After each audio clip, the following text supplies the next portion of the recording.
Uh, Sorry, my computer is like frozen. Can you hear me? You're audible. Okay, I'm just gonna start. Okay.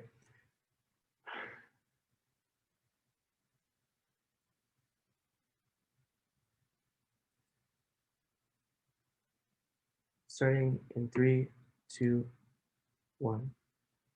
The siblings of Narnia in Narnia have accrued many relationships that they find meaningful and consequently benefit greatly from the environment they have there.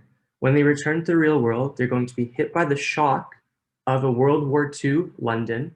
They're going to be hit by the shock of not being treated the same way as they were in the past, and consequently, they are going to fight. They are going to not like the situation they're in. It's an incredible harm, and we want them to stay in Narnia. Some framing, some context, and then 2 arguments why staying in Narnia is good and why going back to London is harmful. Some framing. For the purposes of this debate, we're gonna fiat that Narnia does exist. I don't want to hear shit from Mop being like it's an imaginary world in some girl's brain. The comparative on our side that we're arguing for is if you choose to leave Narnia, you're never going to be able to come back. The door only opens once and that's it. That way, both teams can argue to like the fullest, highest burden that they have. I also want to note that Rule 2.3 of the Ludic Manual says we can fee out the incentives of actors into this house wood motion. Jason Zhao always says this. I don't want to hear that the children don't want to do this. So context, Narnia is set in World War II. All they do is play hide and seek and listen to War on the radio before they went through Narnia. This was in the book. And the only connections they really had with people on the earth is the caretakers and with one another. Their parents are dead. The only reason they want to go to Narnia in the first place is because Edmund and Lucy want to escape into the real world. The difference now is 25 years have passed when you're fighting in a war for these things. You are now all adults and you got significant power from winning the war against the White Witch. You've been leading these people for literally almost a decade. You have accrued all the benefits that you would imagine from being in a kingdom. You're treated as royalty, you're treated as the saviors of this land. So that's the context we're debating. And why is staying in Narnia a good thing? Firstly, getting to leave Narnia is just good. You basically have unlimited wealth and riches and clout. This means you basically can pursue whatever you want to your wildest dreams, and you're probably just living a very good life. This looks like literally being able to do anything you fucking want to do, and you can do things like have passion projects you set up. You can implement meaningful policies in your kingdom that make you feel good for helping the people that you've fought with for so long. You also just have the respect of people around you, and consequently, I know people just like everyday people just like respect. They don't want to be treated like shit. And consequently, that's just like a mental benefit. But more importantly, the people in Narnia love you. You literally save them from the version of the devil in their world. This means you're well respected wherever you go. People like chant your names, whatever. There's also just literally fucking magic in this world. Like you can live to your wildest fantasies. If Narnia in and of itself is not something valuable to you, you can have someone conjure up the reality that you do want in a way that you would never be able to do on Op. There's also just no more threats in Narnia. The kingdom is safe, whereas there's significant more threats to your well-being. You don't have guards in the real world. You don't have as much money in the real world and stuff. And you also just don't have friends and family. Like you've sacrificed your life for these people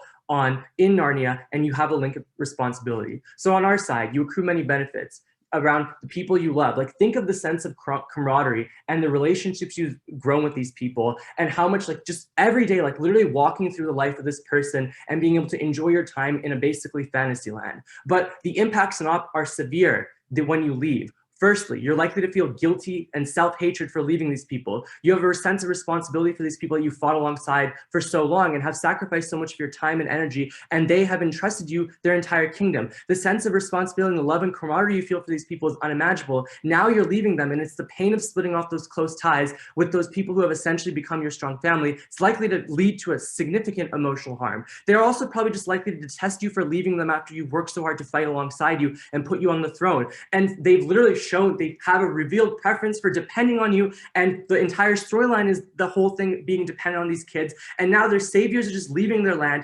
unclear what these people are going to do, unclear who their leadership's going to be. They're going to fucking hate you, and you care about that because you've spent so long with them. You care about these people. You also just leaving the kingdom randomly as a whole, and this is like knowing this and not having like a next person set in place means that you don't know the future prospects of the kingdom, likely to cause you significant anxiety, likely to make you regret your decision when you do go through the door once, likely to make you think that you wish you went back. That's going to have a severe emotional toll on all of these children. Now, why is going back to London harmful for you? But before I get into that, I can take a POI.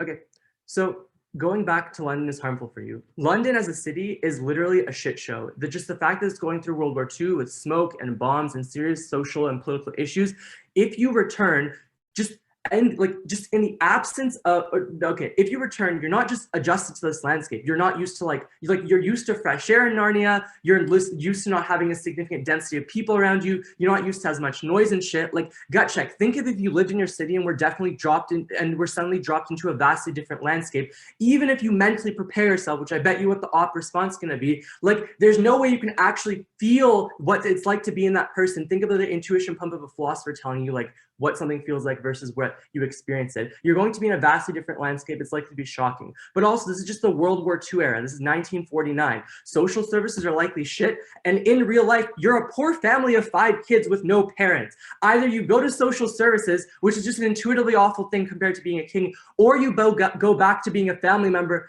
go back to living under a family member, which is also bad.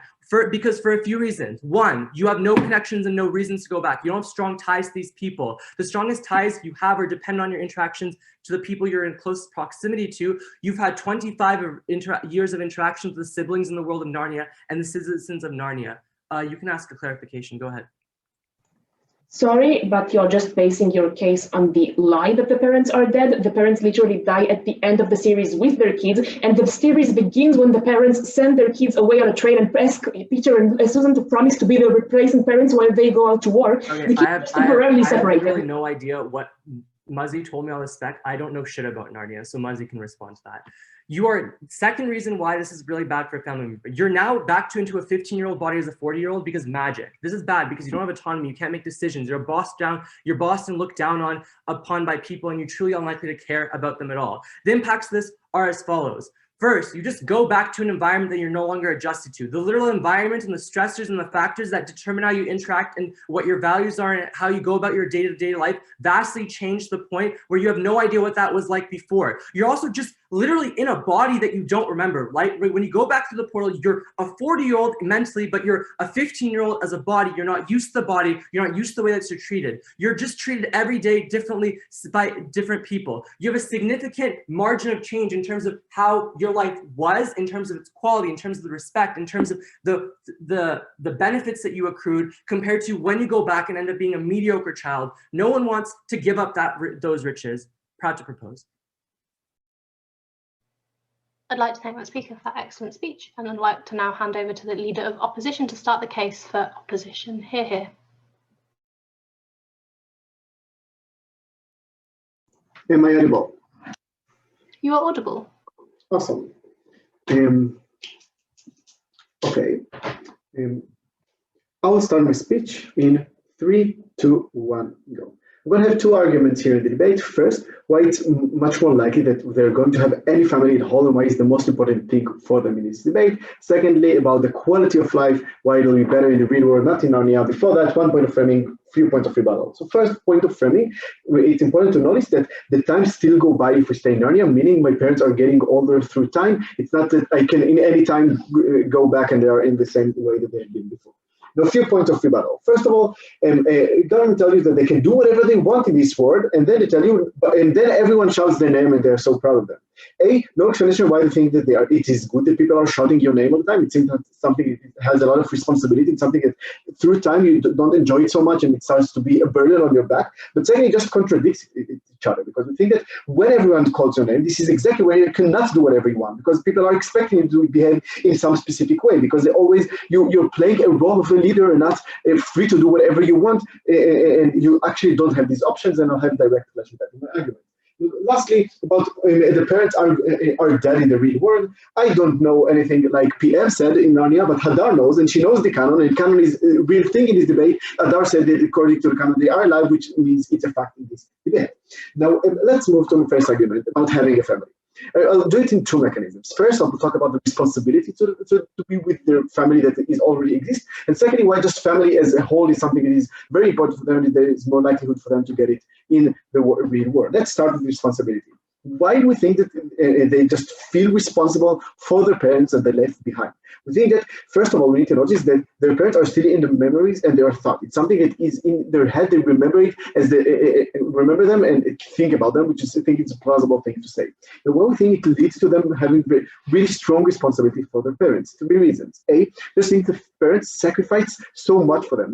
Their father literally went to the war in order to protect them and gave up everything for them to actually live the life that they wanted. We think that they feel responsible to give them back, or at least to be with them after sacrificing so much for them. Secondly, they feel like they have abandoned their parents. We think that they think that the parents probably think that they are already dead, that something happened to them. Maybe they ran away. Maybe something happened to them in the war. We think that they know that their parents are so worried for them as they were worried for them for other things during their childhood. Therefore, they feel responsible just to notice their parents, that they are alive and they're okay, and they just can't tear themselves up from the feeling that the parents are worried for them and really sad because they abandoned them. And terrible, just they raised up in values of family is the most important thing of all. We know that because they promised their parents to keep their siblings safe from anything else. We think that the parents told them, we are going to do whatever we want in order to protect you. We think this is exactly why they have these values of why family is the most important thing, and we are willing even to sacrifice our life for the family. Probably family is the most important thing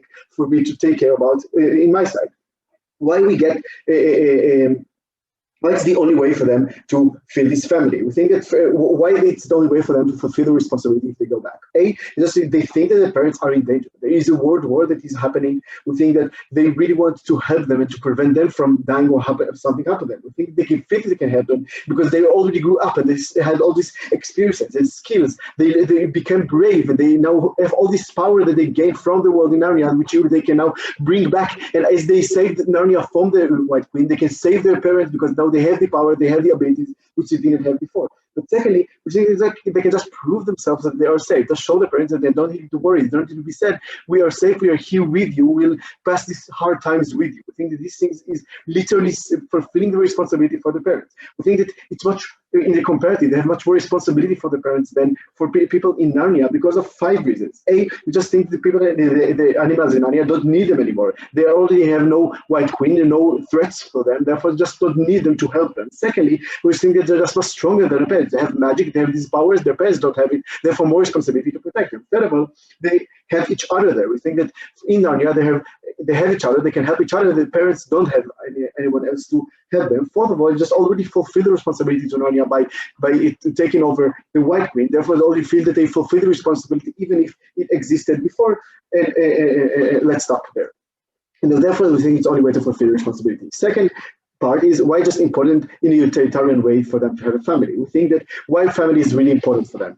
First of all, it's the only place where you can be loved with no condition. You can feel that you are safe, that you have no responsibility to do good. You can make any mistake that you want and you are still beloved and still appreciated as you are. Secondly, we think that just the parents were the role models on all the occasions in Narnia. They were the role models for bravery, for taking responsibility. We think that therefore they really love and cherish their parents. Third of all, they just miss them very much. They give them all the love once they were little children. They just miss them very much. And fourth of all, just seeing the family themselves. It's part of themselves, part of the character of they want to feel it again. And why they get it only in the real world.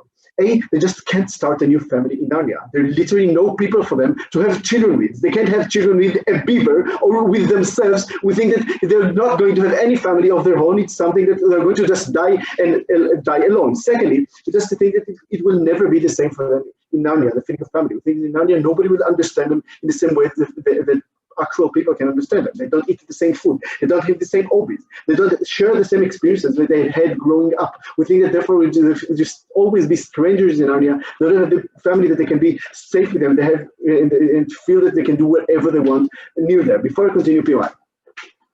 It's been 15 years. They've never tried to look for the wardrobe. They've never tried to find a way back. How is this suddenly that they decide that, oh, we love our parents so much? First of all, it's a lie. It's not true. Second of all, we just think that they did it because they felt the responsibility to stop the White Queen. Once they did it, they don't have this responsibility anymore. This is exactly where they now feel the responsibility for their family.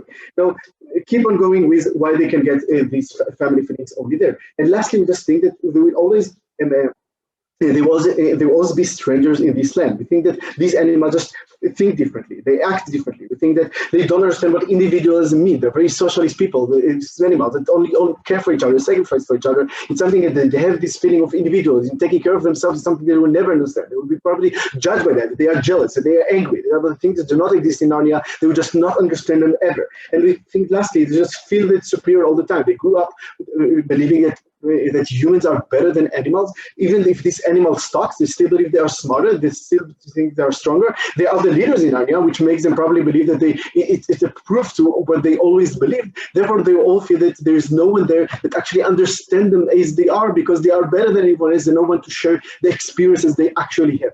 For these reasons, I think that the only way to fulfill the responsibility for family and to have any family at all exists only in the real world. It's the most important thing please propose. I'd like to thank the speaker for that excellent speech and invite the Deputy Prime Minister to continue the case for side government. Hear, hear.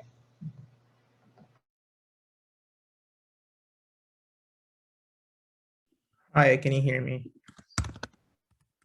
You're audible. Sorry, just give me 1 second. Yeah. Okay. 3, 2, 3, 2, 1. Two pieces of framing, two pieces of observation before I get into like the actual casework, right? The first observation to notice is that I think in the vast majority of instances, I'm genuinely unsure how the hell you're going to help your parents. Notice that this says that you're going to come out as a child. That is to say that you're not coming out as a grown man who can join the fucking war or can actively find out where your parents are. You're coming out as a literal 9-year-old, which means a lot of opposition's benefits that are reliant on being able to find and help your parents probably don't flow through. This falls right into Matt's preemption, where Matt necessarily told you that when you walk out, you're probably not going to be respected the same way. Your values are not going to be listened to because you're literally a fucking child. That necessarily means that you're probably not going to garner the respect that government wants, that opposition necessarily wants to talk about. It probably means you're not going to be listened to. You're probably not going to be able to save your parents the way that you necessarily want to. Second piece of observation though, and I think that like, yeah, it might be true that you have parents. The crucial piece of observation to note is that they're at fucking war. This is the observation. Matt sort of like gets it a bit wrong, but here's the thing. They're at fucking war. They're literally in the middle of World War II, where your dad was deployed on an actual battlefield. And if I remember correctly, your mom was somewhere there too. Like, I don't really remember the second part, but like, I do know that like your parents were not with you. You were at a relative's house when you found this. The crucial thing to note is your parents have been away for a while. You necessarily don't know if they survived. You probably don't know if they're alive at all. At that point, there's a massive risk of when you come back into the real world of thinking that your parents might not have survived at all. This is really, really crucial then, because here's how you do the probability weighing panel. There is a 100% chance that you've maintained relationships within Narnia versus the comparative chance where like there is a very, very high likelihood of your parents having died on the battlefield or something. Notice crucially that these people do not know about the canon of Narnia. We're making the decision from their perspective. At that point, this epistemic access to whether your parents are alive does not exist for the individual character. This is crucial weighing then. At that point, you always go with certainty. With that said, let's get into the individual argumentation. Let's get into the individual argumentation. The first thing to note is just on like time not going on. So here's a cool soft counter prop. We're gonna say like you can probably go back later. I genuinely don't know why. If you're returning seconds after, like you can go back like 20 years down the line when you're about to die. I don't really fucking care. Like why not? I don't care anyway. But yeah, I don't think that that's what we're gonna go for in a lot of detail. Just a meme. Let's get into the next part. That's just a meme. Yeah, don't worry about it. Next part. Let's get into like why you don't really have a responsibility to your parents to the degree that opposition wants to talk about. The first thing to talk about is on sacrifice and going to war and other things, right? The first thing to note is that I think your obligations are never to your parents. They're almost directly always to yourself in four key ways, in most key ways. The first thing to say is that you're most proximate to your own self. That is to say that the only person whose preferences you can necessarily aggregate are that of an individual, i.e. the only person whose epistemic preferences you can necessarily know, that you can necessarily be able to feel, are your own. That is, that you can never never access another person's thoughts, you can never access another person's feelings, which means your obligations are always going to be your own self within the first place. But the second thing to say is just that, like, I'm genuinely unsure why you cannot have the kinds of relationships with the animals and the other people who you've fought in a war with. Notably, these are not like dumb primates who engage in behaviors that you wouldn't consider normal. That is, these are highly socialized animals. There exist things like fawns. There also exist other humans within the area. Why is this super, super crucial? First, I think you can establish meaningful relationships with them. I just don't think that it's the case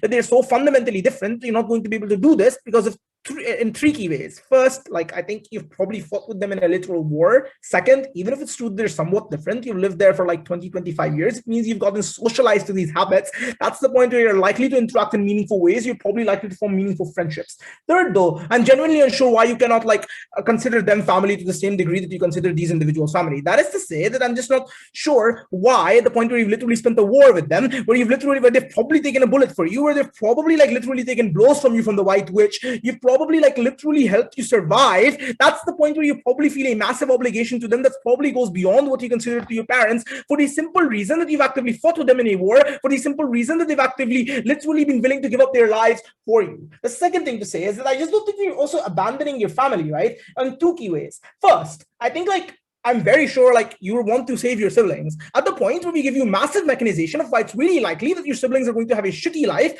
when you go back, that's the point where I think you actively can justify it to yourself. I am staying here because my siblings rely on me, because my siblings will have a better life. That's super, super crucial here, because I think that's something that your parents would necessarily want you to do in the first place. Second thing then that they tell you is just like, but you like magic and like these creatures don't need you. Firstly, I think these creatures are sort of reliant on you, right? I think it's probably true to a meaningful degree that they probably care a lot about you. But second, if they don't need you, that's really, really great, right? That concedes into our entire first independent argument of why you're able to do whatever the fuck you want. You have things like passion projects. You have things like being able to do whatever you want within Narnia's palace. Like you can probably access lots of political capital. You're able to spend time with your family and friends. You're probably able to meaningfully actualize to do significantly more things. That is, you can probably go out and explore the entire world of Narnia versus the comparative where in London you're significantly more restrained to probably a singular neighborhood. This means you're able to access better experiences on our side. You're probably able to do significantly more in our world. Second thing then, on utilitarianism and like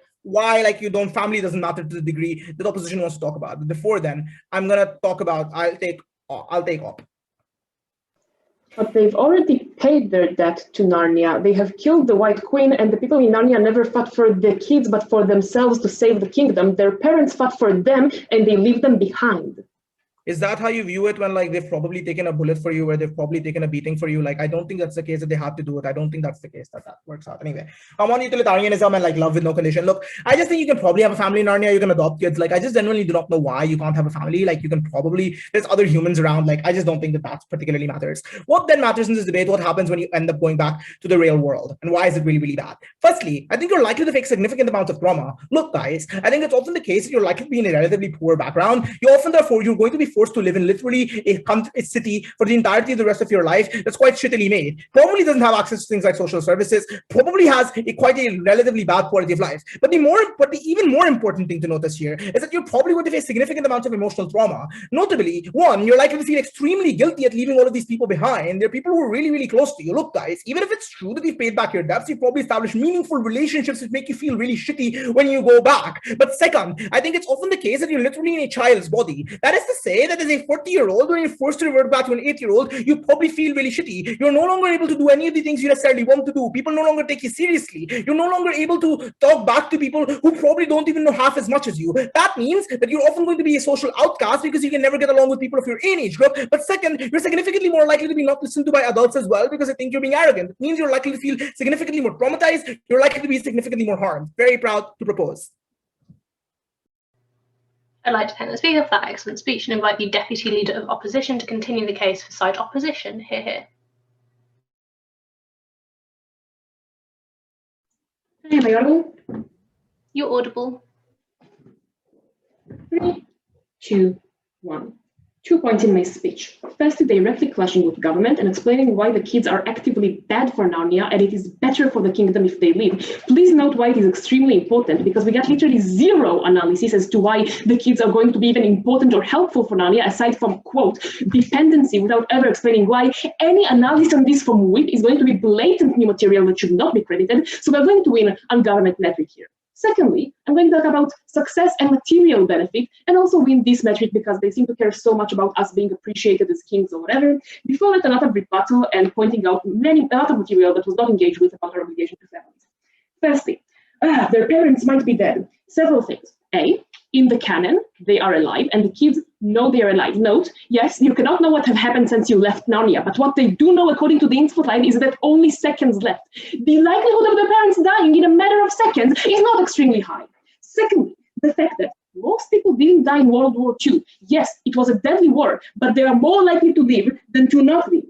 Thirdly, note how it completely doesn't engage with the entirety of your analysis about people who aren't your parents. So you probably want to also have a family of your own one day, to have friends, etc. Several reasons from Lior that got engaged with by the only one-liner of, but they are extremely intelligent. A, no matter how intelligent they are, you probably can't fuck a beaver. If you want children of your own, if you want to make a family of your own, you cannot do this with anyone but your brother or an animal in Narnia. I do not think government wants to defend this. Secondly, they are inherently different to you. Yes, they are sentient, but note, they are completely different to humans. The fact that they are so different and non-homogeneous but still live in harmony, the fact that they are so cooperative, the fact that they've had internal peace until the White Queen came, which note, was the first human in Narnia. The point when you got human there was when exactly you got the lack of peace. Shows that they are different to humans. Edmund was so judged for wanting to socialize with the White Queen for a Turkish delight. This is a human tendency, this selfishness. The fact that we grew up in a capitalist society that teaching us to want our own desires, etc., is something that these animals can't understand even if they are super smart because it doesn't exist there. Meaning that the kids won't have anyone to vent to. Even if they want to talk to these people and they could technically understand, they would judge them for it. They cannot talk about their envies, about their hatred, because it is not something that really exists in Narnia to a large extent, except for the actual villains, right? Thirdly, the fact that they have nothing in common with them. No matter how intelligent they are, they don't know what the books you read as a child were. They don't know what is this World War II that gave you trauma as a kid that you keep talking about. They have no idea how to understand all the things that bother you. They can never be a good replacement. Cool. And lastly, on the idea that you also have an obligation to people in Narnia or to animals in Narnia or whatever. Two things that are crucial here. A, you already paid back your debt. You killed the White Queen, you ended the Eternal Winter, you saved the kingdom. I have no idea why you still owe them anything more. B, the fact that they didn't take a bullet for you. I want to remind you just a sec, the canon, they took a bullet for their kingdom. The only reason why initially they ever cared about this, about the Pevensies, is because they were the ones who were prophesied to save the kingdom. The Pevensies kept feeling like the reason why they only saved them is to keep their own assets, right? Because they know that it will save the kingdom. They don't care about them personally. It is nothing like the selfless act of their parents sending them to safety while they stay behind. They owe so much more to these people. Let's talk about why do we think they are also bad for Narnia. Look, A, the initial war is ended, right? They are not needed any longer to take down the queen. What is important? Why were they the chosen ones? Why they were important at the beginning and why it is harmful now? They brought hope and ethos, something that people can unite for. They brought a ruler for the kingdom that can manage it, and they were able to fight dangers. Several reasons why now the equation is changing. Firstly, unlike most of the creatures in Narnia, they are mortal. They will die someday of old age or of war, etc. Meaning that eventually they will abandon their kingdom in a way, but much, much worse. Under our side, they are able to prepare the kingdom to an extent, right? Even if, and I think it is likely, right? They need to make the decision now, so whatever. And we don't buy the idea that, oh, they just go back in 20 years and make the decision later. This is trying to break the motion when their stance is supposed to be they stay in Narnia. We think that Aslan knows everything that they do, even if he isn't there. They can leave a note behind. We know that there are creatures there that are able to read, right? They are able to prepare this. But B, if they live of their own volition, it doesn't harm the ethos and hope as much, right? It is not they became weak and vulnerable and died of old age or of losing at war. It's someone that you can admire of still being in some distant realm and still giving you their blessing. And C, the replacement. When they are replaced this way, they can choose a new king for the kingdom who will be good for the kingdom. The counterfactual to this is the most likely scenario is they will be dead by the act of someone killing them who will replace them later, just like the queen tried to do. If this happens, the person who will rule the kingdom afterwards is going to be actively harmful for the kingdom because he's the kind of person to kill to get a kingdom, right? We think this is much worse. But secondly, we think these people are themselves quite dangerous. Edmund is pretty selfish and cooperated with the White Queen, right? They are humans and have selfish tendencies. They don't even understand what is good for their own because they are not part of this home and were not grown up in it. And yes, they might have learned throughout the years, but it is not equivalent to someone who was literally born in the kingdom and is so selfless like the people within the kingdom. We think these kids are the ones that are likely to bring selfishness and greed from the human world to Narnia. There is a reason why Narnia remained peaceful, where in the real world there's a world war going on. POI, go. The whole transfer power is symmetrical. If you're dying slowly over 50 years, you can also prepare your kingdom by negotiating. Yeah, thanks. Two problems with that. A, you assume that you will die of natural causes rather than someone killing you trying to replace you. But B, if you die of natural causes, the difference is that they know you no longer exist. They lose the hope. They lose the ethos. Now you can give your blessings to someone who will replace you. They will know that you're still God somewhere far away, like Aslan used to be for them, right? And yeah, lastly, we think that these kids also attract danger. Like the reason why people wanted to kill them and the White Queen was attracted to them is because they are seen as so smart and so threatening to people, so foreign in the environment. We think that they are just harmful for the kingdom. And lastly, just we didn't get any counter-analysis on why they are like good for the kingdom. So we think just by margin we are supposed to be on comparativeness here. On material well-being, some stuff here. Firstly, no matter how like rich you are in Narnia and you're literally a king, you don't have a sewer, you don't have the internet, you don't have modern technology. Like, yeah, okay, they didn't have it yet in 1942, but they still had like already existing like transport, they had sewers, they had like better means to sustain themselves that they got used to as kids. B, they have much more to aspire to left, right? They have not already achieved everything and then have nothing left to aspire to in the rest of their lives. They are still able to achieve so much more. Beg you to oppose. I'd like to thank the speaker for what was an excellent speech and invite the government whip to conclude this case for the side government. Hear, hear. Right. Am I audible? You are. Okay. Before I begin, just want to thank Muzi and Matt. I know Muzi's not here, but it's been a while since we've been debating together, and it's been, I think, the first time we are not debating a serious tournament, so it's been a good time. Thanks, Op. It's a pretty fun motion. Thanks for picking the one that we actually wanted to debate a lot. So with that out of the way, starting in 3, 2, 1. Quickly at the top, do we give a single flying fuck of whether you're good for Narnia or not? No. Why? Because at the point in time where DLO does such beautiful work to tell you why you are extremely selfish as a human being and you only care about yourself and you only care about your siblings because that is what your parents told you to do when they put you on that train, and they tell you that like you fulfilled, this isn't the POI by the way, stop shaking your head, Lior. If at the point in time where you have fulfilled your debt to Narnia, as they so beautifully put it, I do not understand why you give a single flying fuck as to what happens to Narnia or whether or not you are good for Narnia. As this is an actor motion, you only care about what is good for you and what is good for your siblings, and you only care about your motivation. That is what I'm going to weigh on in this particular round for you.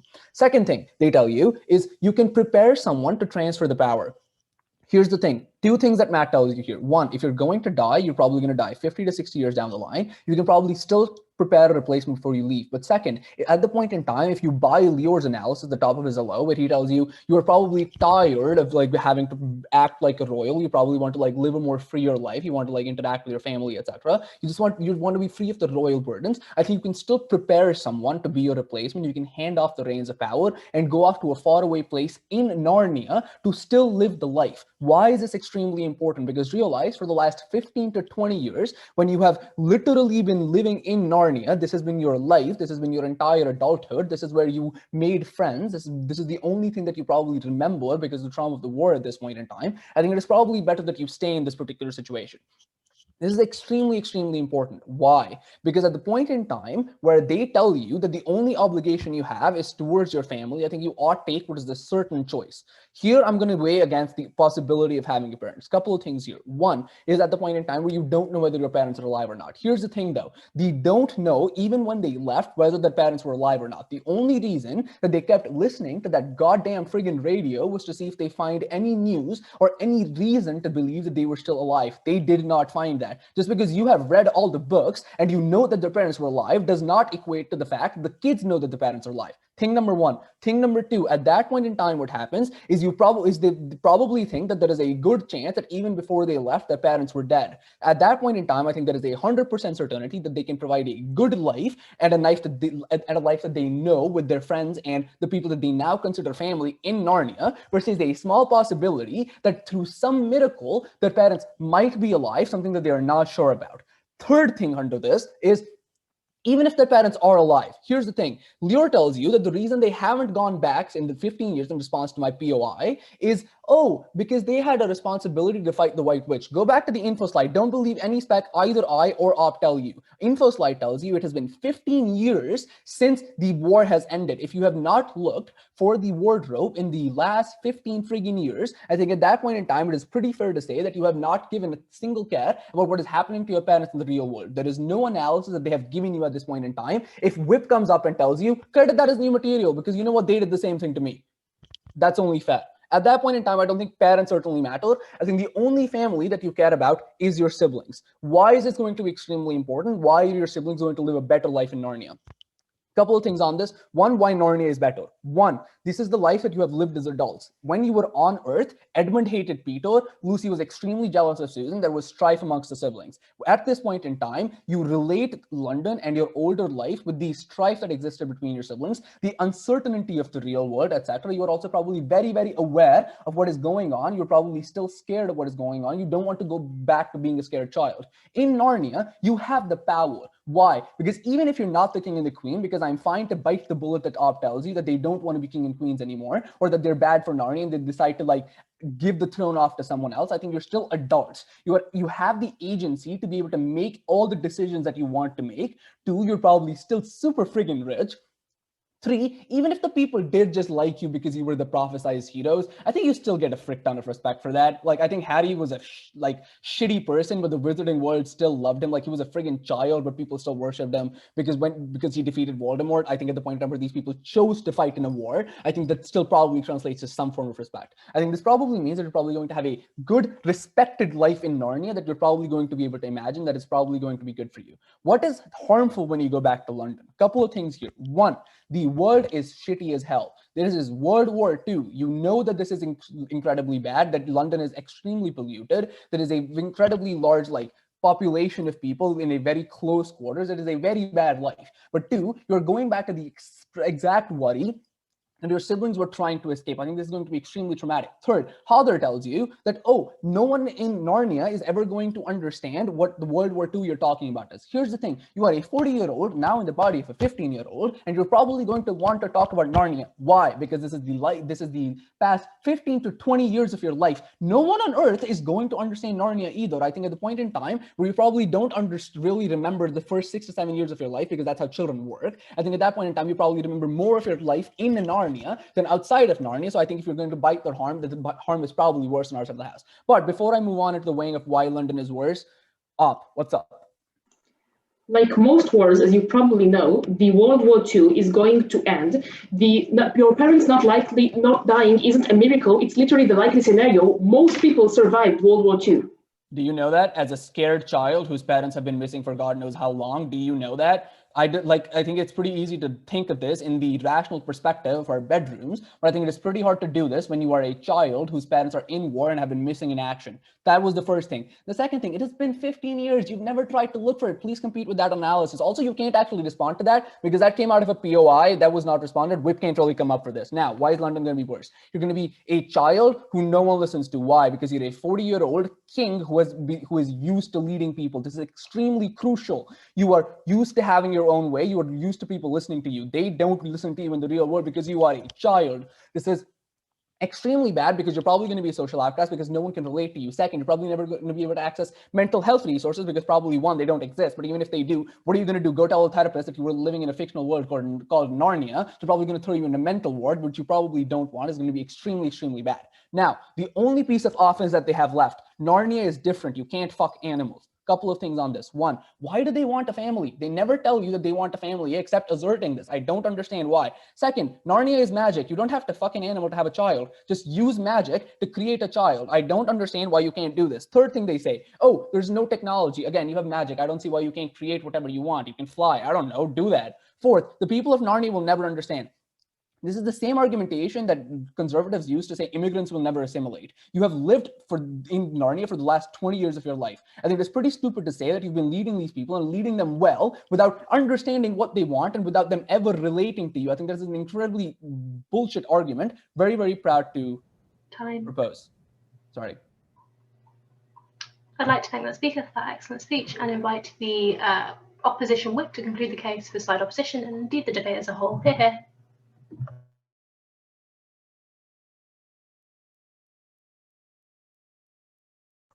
Am I audible? You're audible. Okay, great. I'm going to start in 3, 2, 1. Look, panel, I think there are 3 questions in this debate. The first is a question of relationships. The second is a question of quality of life. And the last is a question of Narnia at the end of the day. A few things I want to deal with on the question of relationships. Look, their main reasoning behind me not caring about my parents is the fact that I didn't look for them.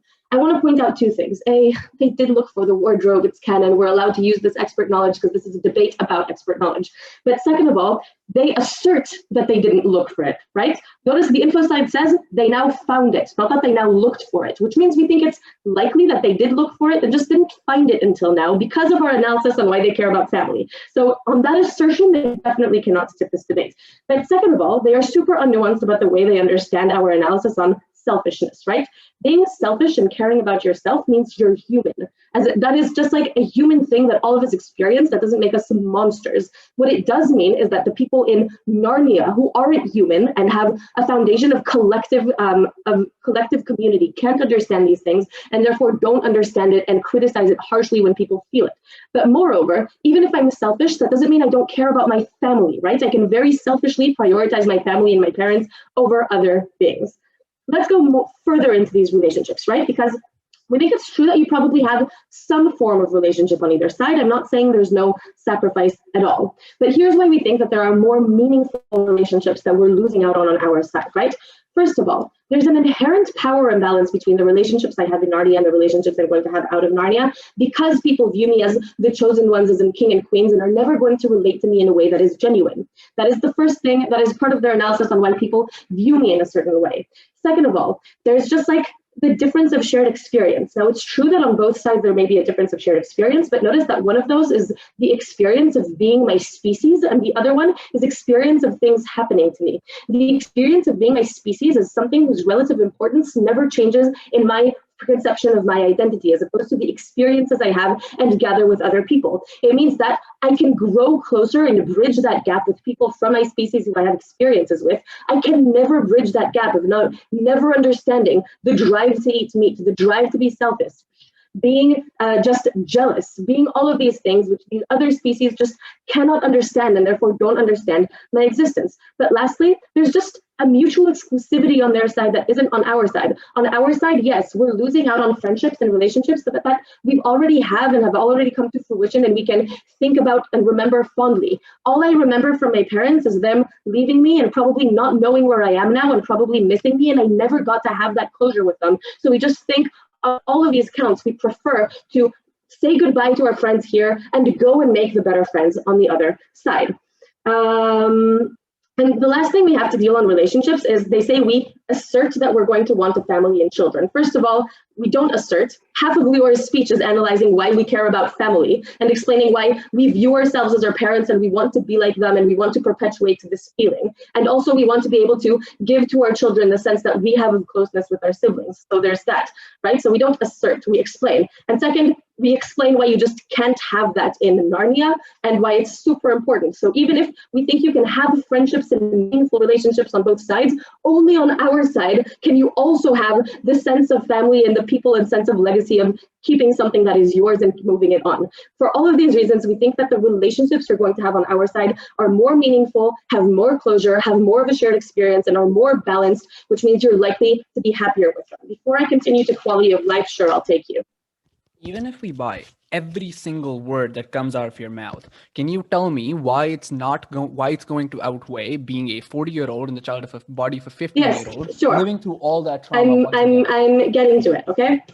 Let's talk about quality of life, and let's talk about this children and whether or not I'm happy that I get the chance to be young and beautiful again, or not happy that I get the chance to be beautiful again, right? They say that the only analysis they give us on how hard this is going to be is you're just not used to it, and you're not going to have respect. So a few answers to this. First of all, you're going to gain respect. You're going to be the most accomplished 16-year-old, the most accomplished 13-year-old in your surroundings. You're going to be able to have mature conversations with people. True, you're not going to have all of the same respect, but people are still going to consider who you are and talk to you and give you a certain amount of respect, and you're going to gain that. Two, you might need to get used to being in your body, but guess what? I'm not used to seeing any of the changes that my body undergoes. I'm not used to being 20 pounds heavier than I was in high school. I'm not used to having wrinkles on my face. I don't actually think that the person in the mirror is what I perceive of myself of, and I'd be happy to have a younger body. And lastly, we just think that you are happy for the chance to take your experiences and have all of the time in the world to use that knowledge and wisdom in order to bring it about in your own life. So we just don't think that it is a negative. Is it going to be a little bit hard? Yes, but you're going to be happy for the chance at the end of the day. Let's talk about other things in quality of life, right? Because they claim that in Narnia you can do whatever you want and you're rich and wealthy and can have projects, and outside you're going to be poor. First of all, I really think that even the poor people today live better than people in the Middle Ages did, right? It's just the pleasures of life that you have here. Even if you were rich then, you have the TV and the ability to watch a movie. You have the radio and music. You have infrastructure. You have running water. You have hot chocolate. Turkish delight tastes better than gold. These are the things that you are missing out on. So while you're rich and wealthy, you're still very limited in what you can do. Even if you can retire, which I think is unlikely because people will view you as a traitor if you do, because they're dependent on you and used to thinking of you as the chosen one, right? Even if you do that, what are you going to do? Are you going to have a farm? Are you going to grow corn? For people who know that the alternative is being a doctor or being a lawyer or doing interesting things with physics and electricity, then yes, we do think that that comparative is just not something you're going to want to be able to do. So we just think that on the question of quality of life and the material things you're losing out on is just bad. But let's talk about danger, both for themselves and also for the kingdom of Narnia, because we show you that humans are an inherent weakness to themselves. They are going to draw the danger. They are going to draw the people that attack them, that want them out. They are going to draw that antagonism, which means people are going to be trying to kill them. People are going to be trying to overthrow them. There's an assertion on government that Narnia is safe, but we prove to you why people have an interest in order to overthrow them, because they are human and because some people perceive them as dangerous, which means that they're actually in more danger, because in the war, yes, maybe there's a war, but generally they are safe because they are sent away. Why? And they're also bad for Narnia for the same reasons, because they're selfish, because Edmund again and again can't face the temptation of doing bad things and being completely selfish, because otherwise most of the people are collective and don't think about it. So are collective and don't think in that way and help each other. And we think that if they teach other people their ways and teach other people that it's okay to be selfish because they look up to them, that is not good for the rest of and continuation of Narnia in the future and or now. So for those reasons, please oppose. I think the speaker thought it was an excellent speech, and indeed everyone thought it was a really interesting debate. I was going to say,